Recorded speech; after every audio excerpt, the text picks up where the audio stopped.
Project Hellcrap in full swing, getting close to firing it up.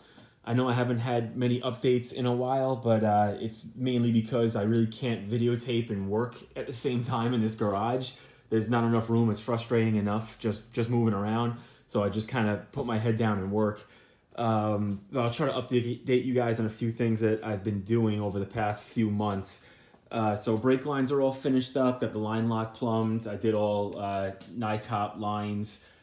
I got master cylinders, the late model master cylinder from Dr. Diff.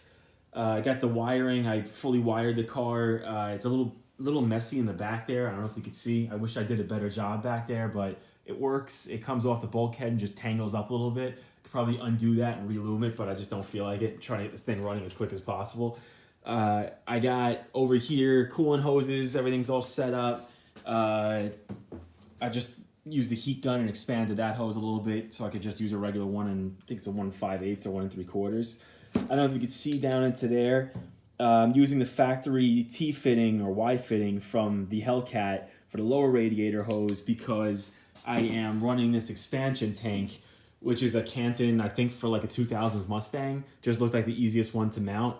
I like running the expansion tank because it helps to de-aerate the coolant as it's running, because this is the highest point in the system. So the air will naturally come out and bleed out the expansion tank. You could run an overflow just off the radiator cap, but I just always think the expansion tank systems are better. Plus you add a little bit of capacity to it.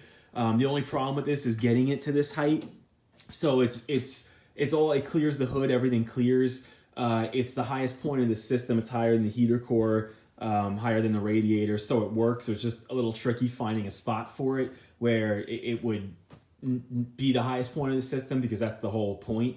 I'm going to run like a 20-pound radiator cap on the radiator so it doesn't bleed out of here, and then it'll just be like a 15-pound cap on that. I got the injectors in, FIC 1200s for boost.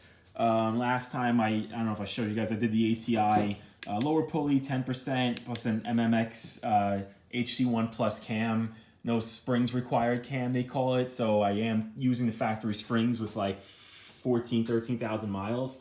So hopefully that works out. Back here, I got the heater core is all plumbed. The blower is all plumbed. Fuel pressure regulator is all good.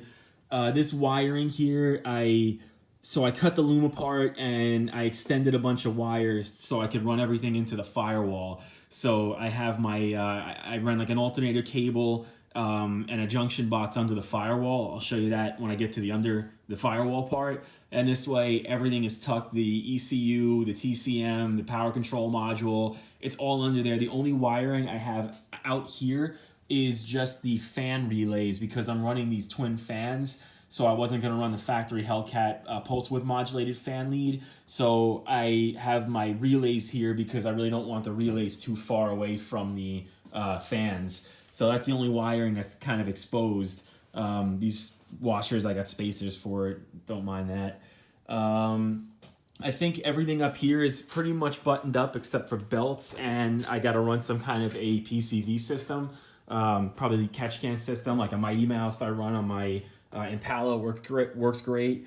Here I just have an autometer boost gauge, taps into a fitting here that I think I got from MMX. I like to use air brake hose for all this stuff, so it's nice and neat. It runs the fuel pressure regulator for the vacuum reference. A little closer view of the line lock. So steering shaft, everything fits with the TTI headers, fit great, fit right in. This I ended up having to epoxy that fitting onto there because they give you like a rubber boot, but it wouldn't really fit up with the air brake hose very well. So I just epoxied that, and then this is zip tied using some serious engineering to the fuel rail. It works. See, the cage is all done. It's been done. I repainted it because after I painted it the first time, it came out terrible. And I guess that's it for the front. I'll start bringing you guys to the back of the car.